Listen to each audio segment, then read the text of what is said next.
हाथ जोड़ दंडोत प्रणाम मेरी, चरना तेरे तो मेहरबान दाता। झोली अड़ के खड़ा गरीब दर ते, मैनू बख्शना नाम दा दान दाता। भोली पालड़ी मूरत मन अंदर, सदा रहे विराजमान दाता। लीला आप दी गांदिया तन विचों, निकलन दास दे आखरी श्वास दाता। महिमा आप दी गांदिया तन विचों, निकलन मैं निमाणी ते प्राण दाता। बोलो श्री गुरु महाराज की जय, बोलो साचे दरबार की जय, बोलो श्री स्वामी जी महाराज की जय। श्री गुरु महाराज जी के पावन पवित्र चरणों में उपस्थित प्रभु प्रेमियों, आज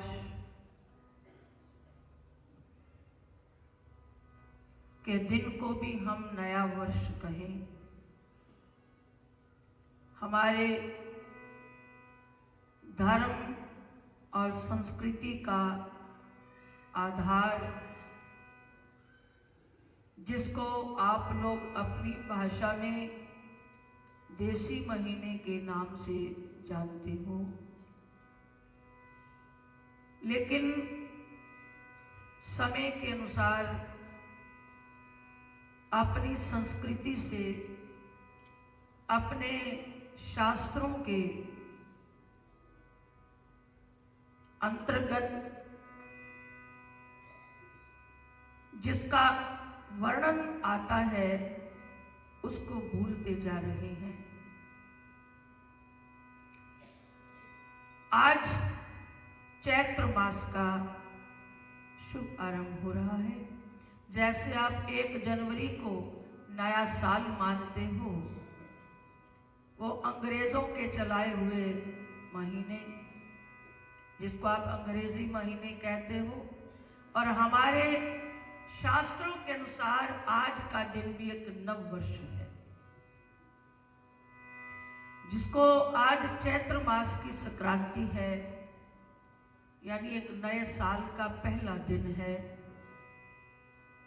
गुरु महाराज जी के चरणों में आप हाजिरी लगा रहे हो, सत्संग का आनंद ले रहे हो और गुरु महाराज जी का आशीर्वाद ले रहे हो।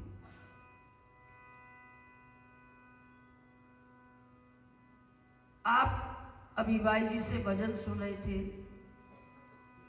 रामा चो चुनदा कंडे एक जोगी आया। ये क्या है? सदगुरु की महिमा का जीता जागता उदाहरण है। वो क्या करता है? हमारे जीवन में, राहों में जो दुखों के कांटे बिखरे हुए हैं, वो निकालता है।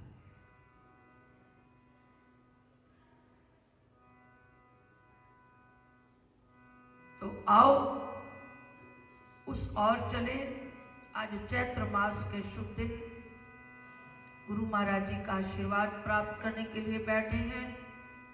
सर्वप्रथम गुरबाणी की इन पावन पवित्र पंक्तियों को गायन करेंगे और आप श्रवण करते रहो। चेत गोविंद आराधिए, होवे आनंद गणा, संत जना मिल पाइए, रसना नाम भणा।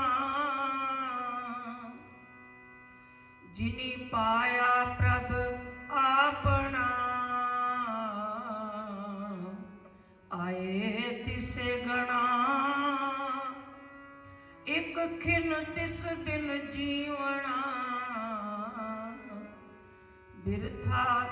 जन्म जना, जल थल मैयल पूरिया, रविया विच वना, सो प्रभ चित न आवई, कितड़ा दुख गणा, जिनी जल थल मैयल पूरिया, जल थल मैयल पूरिया, रविया विच वना, सो प्रभ चित न आवई, दुख कितड़ा दुख गणा, जिनी राव्या सो प्रभु, तिना भाग मना, हर दर्शन को मन लोचदा, नानक प्यास मना, चेत मिलाए सो प्रभु, तिसके पाए लगा, चेत मिलाए सो प्रभु, तिसके पाए लगा, बोलो साचे दरबार की जय। बड़ी सुंदर पावन पवित्र पंक्तियों का गायन करते करते आपको इसका भाव भी समझ में आया जरूर होगा, लेकिन थोड़ा विचार कर लें। चेत गोविंद आराधिए होवे आनंद घना, प्रभु के नाम की आराधना करने से आनंद की प्राप्ति होती है। संत जना मिल पाइए रसना नाम बना, और ये प्राप्ति का जरिया है संतों की शरण में बैठकर उसका आनंद लेना। जिन्हें पाया प्रभ अपना आए तिसे गणा, इन दो पंक्तियों का थोड़ा विचार कीजिए।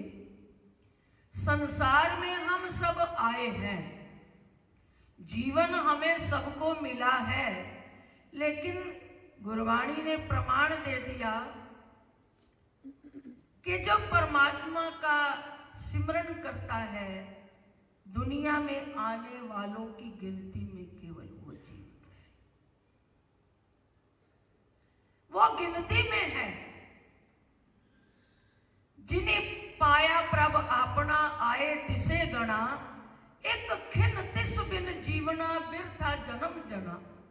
उस परमात्मा के बिना, सिमरन के बिना एक पल भी जीना हमारा ये जीवन अकारथ है, बिरथा जन्म जना। जल थल मैयल पूर्या, रवया विच वना। परमात्मा का अस्तित्व कहाँ है? जल में भी है, थल पे भी है और वनस्पतियों में भी। जल थल मैयल पूर्या, रवया विच वना, सो प्रभ चित न आवई, कितड़ा दुख गणा। उस परमात्मा का अगर हमारे चित्त में सिमरण नहीं तो ये बड़े दुख की बात है। जिनी राव्या सो प्रभु, तिना भाग मना। जो परमात्मा को अपने मन के अंदर सिमरन कर रहा है, करता चला जा रहा है, तिना भाग मना, उनके भाग, वो भाग्यशाली है। हर दर्शन को मन लोचदा, नानक प्यास मना। चेत मिलाए सो प्रभु, तिसके पाए लगा। गुरबाणी कहती है, महापुरुषों ने अंत में क्या लिखा? जो मेरा प्रीतम मुझे मिला दे, उसके मैं चरणों में गिर जाऊं, उसके चरणों में लग जाऊं। अब अगर पूरी इन पंक्तियों का विचार किया जाए, चिंतन किया जाए, तो ये सारांश कह रहा है हमारे जीवन का मकसद परमात्मा को मिलना है और उसको मिलने का पहला कदम सत्संग है। पहली सीढ़ी सत्संग है। पहली सीढ़ी क्यों, इसको पहली सीढ़ी क्यों माना? हमें पता तो चले हम मनुष्य बने हैं, क्या करने के लिए मनुष्य जीवन धारण किया है, ये सूझबूझ तो सत्संग में ही तो मिलती है। सत्संग कह रहा है, सत्संग की बात है कि हम जीव संसार में उस परमात्मा को मिलने के लिए ये हमें वक्त मिला है। दूसरी सीढ़ी क्या है? श्रवण करते करते सतगुरु की कृपा हो जाए, उनकी चरण शरण प्राप्त हो जाए और उनसे नाम दान की बख्शिश हो जाए, ये दूसरी सीढ़ी है। अब तीसरी सीढ़ी तो अपने जीवन के अंदर आपको तैयार करनी है। वो क्या है? उसके बताए हुए रास्ते पर हमें चलना है। कहीं किसी अजनबी जगह पर पहुंचने के लिए घर से निकलते हैं, कभी उस शहर में हम गए नहीं, उस गली मोहल्ले का नाम पता लेकर चल दिए, लेकिन उस तक जाने के लिए कोई ना कोई गाइड चाहिए। आजकल मोबाइल है, वो लोकेशन देता है, इधर चले जाओ, उधर चले जाओ। आखिरकार कोई तो मार्गदर्शक लिए बिना हम वहां नहीं पहुंचते। और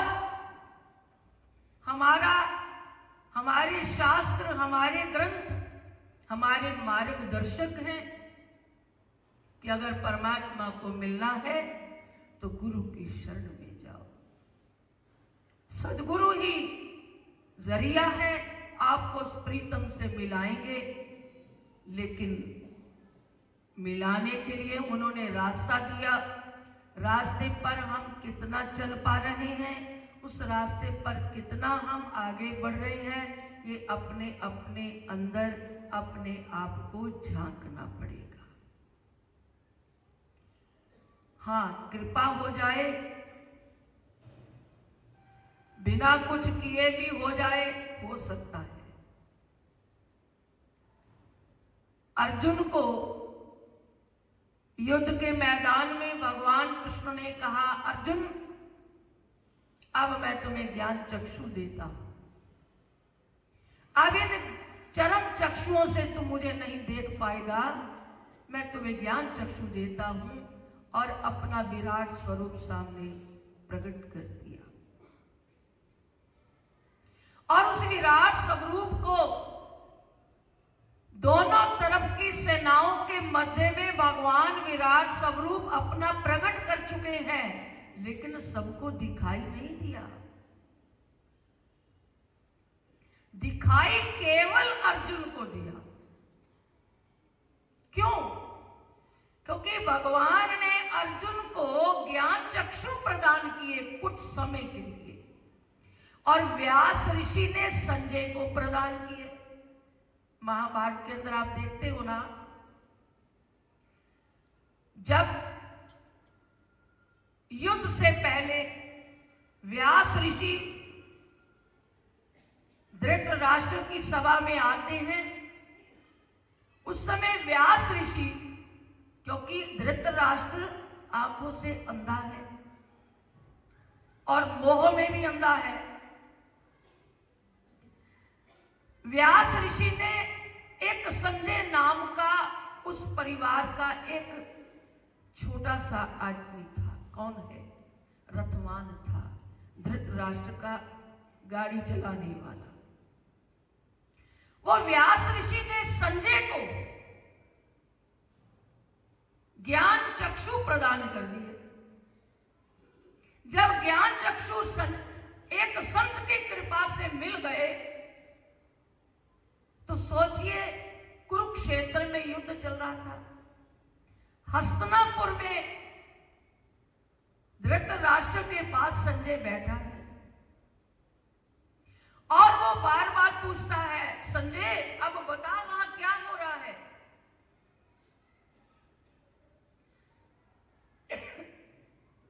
और जो जो नजर आ रहा था वो संजय धृतराष्ट्र को बताता चला जा रहा था। अब आप कहो कि धृतराष्ट्र तो अंधा था इसलिए नहीं दिखाई दे रहा था, लेकिन सोचो सैकड़ों मीलों की दूरी पर ये काम हो रहा है। ये आस पास तो था नहीं, कहां हस्तिनापुर, कहां कुरुक्षेत्र के मैदान में युद्ध है। ये क्या है? एक संत ने कृपा करके उस जीव को, उस संजय को ज्ञान चक्षु प्रदान कर दिए, केवल युद्ध का हाल वर्णन सुनाने के लिए धृतराष्ट्र। अर्जुन को भगवान श्री कृष्ण ने वो ज्ञान चक्षु प्रदान किए और अर्जुन ने भगवान के विराट स्वरूप के दर्शन किए।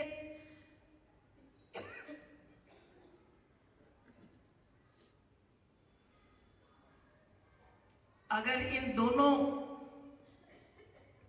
घटनाओं के अंदर अगर अंतर है, ये अंतर भी जरूर ध्यान में आ जाए।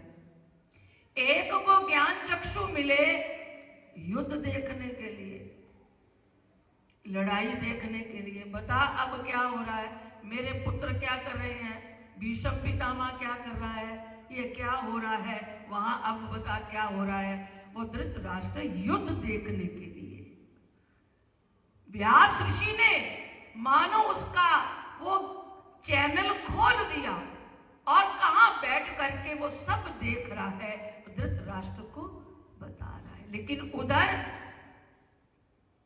युद्ध के मैदान में भगवान कृष्ण अर्जुन को जब बार बार सत्संग उपदेश दे रहे हैं, गीता का उपदेश दे रहे हैं, अर्जुन तू कर्म कर, कर्म करना पड़ेगा, तू शरीर से नहीं करेगा तो मन से करेगा। वो भी बीज रोपण है। 18 अध्यायों की गीता को पढ़ सुनाते सुनाते अर्जुन का मोह भंग नहीं हुआ। आखिर भगवान ने एक निर्णय लिया, अर्जुन अब बता, अब मैं तेरे सामने वो दृश्य दिखाता हूं जिनको मारने के लिए तुम्हें बार बार कह रहा हूं, और तुम बैठ जाओ, बाद में मत हटिए, प्रवचनों के समय आओ तो बैठ जाया करो। युद्ध के मैदान में अर्जुन को भगवान कृष्ण कहते हैं, अर्जुन अब तो इन नेत्रों से मुझे नहीं देख सकेगा। अब सोचो, ये नेत्र तो पहले भी खुले थे और कब देख पाया, जब भगवान ने कृपा करके वो ज्ञान चक्षु खोल दिए। फिर भगवान के उस वास्तविक स्वरूप के जब दर्शन कर रहा है, इतनी आंखें उसकी चुंधिया गई, ऐसा प्रकाश पुंज उसको दिखाई दिया, वो बर्दाश्त नहीं कर सका। फिर प्रभु से प्रार्थना करने लगा, हे प्रभु अब मुझे वही रूप दिखाइए जिसको मैं अपना सखा मानता हूं, जिसको मैं अपना मित्र रूप मानता हूं। तब भगवान कृष्ण ने उस विराट स्वरूप में क्या दृश्य दिखाया, जिनको मारने का हुक्म दे रहे हैं, जो काम करने के लिए कह रहे हैं, और अर्जुन तैयार नहीं है। तब भगवान ने क्या दिखाया, देख वो सारे भगवान के अंदर समा रहे हैं। भगवान ने दिखाया, अर्जुन ये मेरे मारे जा चुके हैं मेरे द्वारा, अब ये जिंदा नहीं, बस तेरा तो एक नाम होने जा रहा है। क्योंकि ये युद्ध धर्म की पुनर्स्थापना है। अधर्म बढ़ गया था, अधर्म का विनाश और धर्म की पुनर्स्थापना करने के लिए भगवान श्री कृष्ण ने इस युद्ध को स्वीकार किया और अर्जुन को माध्यम बनाया। तो मेरा कहने का तात्पर्य यही है, सद्गुरु कृपा कर दे किसी जीव भाग्यशाली के ऊपर, उसको कुछ किए बगैर उसका ज्ञान चक्षु खुल जाए, उसका दीदार हो जाए, वो प्रीतम प्यारा मिल जाए, वो एक अलग बात है। पर उसके लिए भी तो अर्जुन जैसा प्रेम भी तो होना चाहिए। आपको ध्यान देना एक बार की बात है,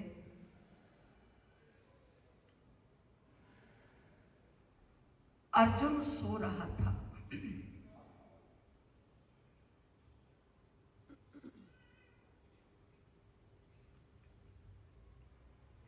अर्जुन सो रहा था।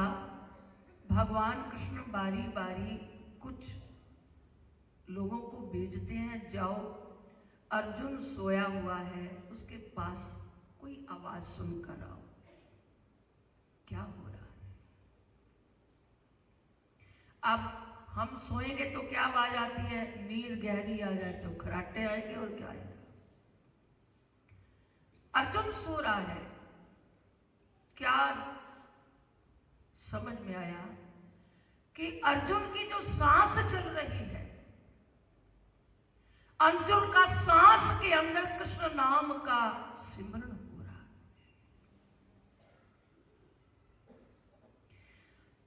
इसलिए कहा है कि भगवान कहते हैं अर्जुन तो मेरी सांस है।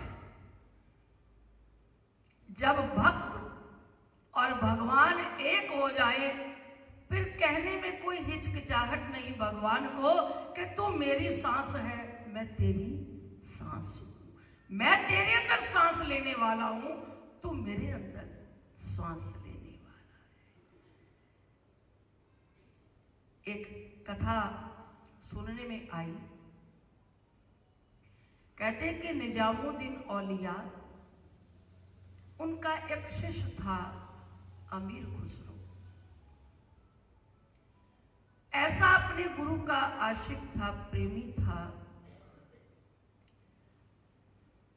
कहते कि अमीर खुसरो उस समय, वो एक दिन निजामुद्दीन औलिया कहते हैं कि अगर परमात्मा के, अल्लाह के दरबार में जब मैं जाऊंगा तो मेरा परमात्मा मुझसे पूछे मेरे लिए तू क्या लेके आया है, क्या भेंट लेकर आया है, तो मैं उसके लिए इस अमीर खुसरो को भेंट लेकर जाऊंगा। ये कौन है अमीर खुसरो? ऐसी उसके प्रेम में ओत प्रोत आत्मा। एक बार की घटना आपने सुनी भी होगी, और ये भी बात कहूं, एक बार कोई एक गरीब आदमी निजामुद्दीन औलिया के पास गए। गरीब परिवार था, बेटी की शादी थी।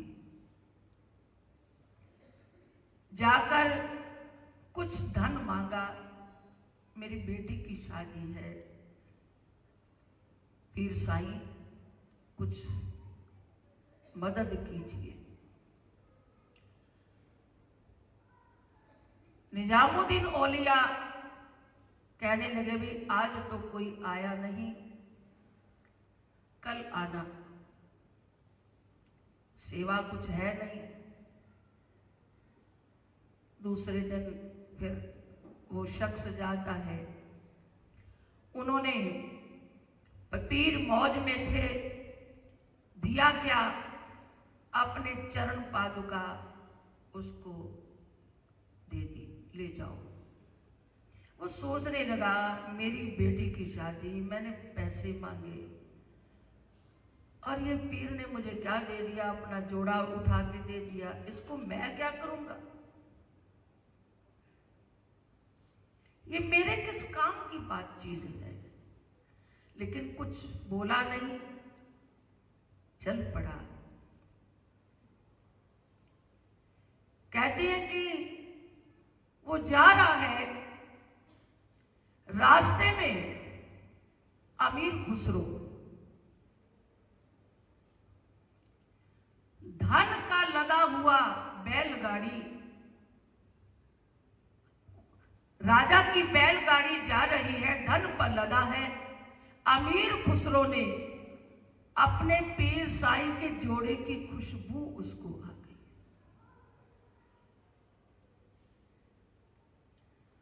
और उसने कहा, हो ना हो, ये कहां से सुगंधी आ रही है। सुगंधी की बात उसने, उस गरीब ने कहा, मैं तो गया था पीर साईं के चरणों में, उन्होंने अपना जोड़ा दिया मेरे पास। जैसे जैसे वो सुगंधी आ रही थी उस और वो बढ़ते चले गए।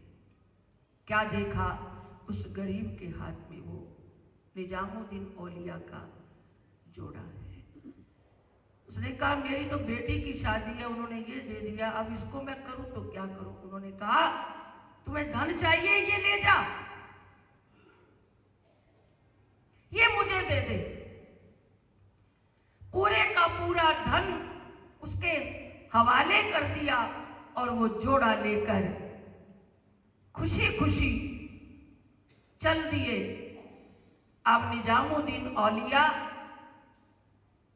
जब उन्होंने देखा, समझ गए कि मेरे शिष्य ने आज सौदा कर लिया है, आज मेरे अमीर खुसरो ने सौदा किया। देखते ही बोल उठे, खुसरो, ये बड़ा सस्ता सौदा कर लिया, ये बड़ा सस्ता सौदा तूने कर लिया। यानी वो नहीं समझ पाया ये क्या है। श्री रामचरितमानस के अंदर यही तो घटना घटी। मर्यादा पुरुषोत्तम भगवान श्री राम वन में थे, भरत जी मनाने के लिए गए। सभा के अंतर्गत दोनों भाइयों के बीच, भक्त और भगवान के बीच बड़ा लंबा वार्तालाप चला। आखिरकार भगवान के हुक्म को स्वीकार करके और भरत जी को कहा, भरत, ये मेरी चरण पादुकाएं ले जाओ। भरत जी उन चरण पादुकाओं को अपने सिर पर रखकर अयोध्या में आते हैं और राज सिंहासन पर उन चरण पादुकाओं को विराजमान करके खुद नंदीग्राम, एक छोटा सा ग्राम था, उसमें कहते हैं कि गड्ढा खोदकर उसमें अपना निवास किया।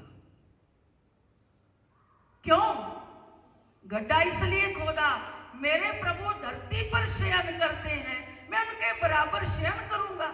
उस धरती के अंदर गड्ढा खोद लिया, क्योंकि उधर वन में प्रभु धरती पर विश्राम करते हैं। अपने से नीचे की जगह तैयार कर ली उस गड्ढे में। पूरा समय 14 साल भरत जी महाराज उन चरण पादुकाओं को राम का स्वरूप मान करके उनका पूजा अर्चना और उनका आदेश लेकर पूरा राजकाज 14 वर्ष के लिए उनकी अमानत समझ करके राजकाज चलाया। कभी कभी यही एक गुरु भक्ति, प्रभु भक्ति की ये जो मिसाल हमें नजर आती है, कोई विरला इस पर चलता है, लेकिन जो चला है वो चल पा रहा है, वो एक ना एक दिन संसार के अंदर दुनिया के सामने वो एक मिसाल बनता है। आज निजामुद्दीन औलिया और अमीर खुसरो की बातें ग्रंथों में लिखी। कहते हैं निजामुद्दीन औलिया जिस दिन शरीर त्यागना था, अमीर खुसरो को अपने से अलग कर दिया। क्यों कर दिया था? ऐसा गुरु और शिष्य एक हो चुके थे, आत्मा और परमात्मा एक हो चुके थे, इसलिए कि ये मेरे वियोग को सहन नहीं कर पाएगा। उस समय वो अमीर खुसरो को अपने से अलग कर दिया। तो ये ऐसी किसी सदगुरु की, संत की कृपा हो जाए, हमारे जीवन का उद्देश्य पूर्ण होने से पूर्व हमें कोई मार्गदर्शक मिल जाए, वो कृपा करके हमारे ज्ञान चक्षु खोल दे, तो ये उसकी कृपा पर निर्भर करता है। लेकिन वरना हमारे सामने गुरुदेव भगवान ने हमें जो रास्ता दिया है, हमें निरंतर उस पर चलना है। जितना भी समय मिले, थोड़ा मिले, जैसे मैंने आपको अर्जुन की बात सुनाई, वो निद्रा के समय भी उसका सिमरन चलता था। नींद में कृष्ण नाम की ध्वनि चलती थी, ऐसा देखा गया है। ऐसा ही हमारे प्रातः स्मरणीय श्री महाराज जी, स्वामी जी महाराज जी, मैंने कई बार ये आपको बात सुनाई है। एक बार हमें बचपन के अंदर उन्होंने अपने पास बिठाकर कुछ बच्चों से पूछा, बताओ सोना अच्छा होता है कि जागना अच्छा होता है? समझ नहीं थी। हम सोचे कि सो गए तो नींद ही आएगी और क्या करते हैं, तो जागना अच्छा हुआ है। उन्होंने कापी पेन मंगवाया, कहा श्लोक लिखो।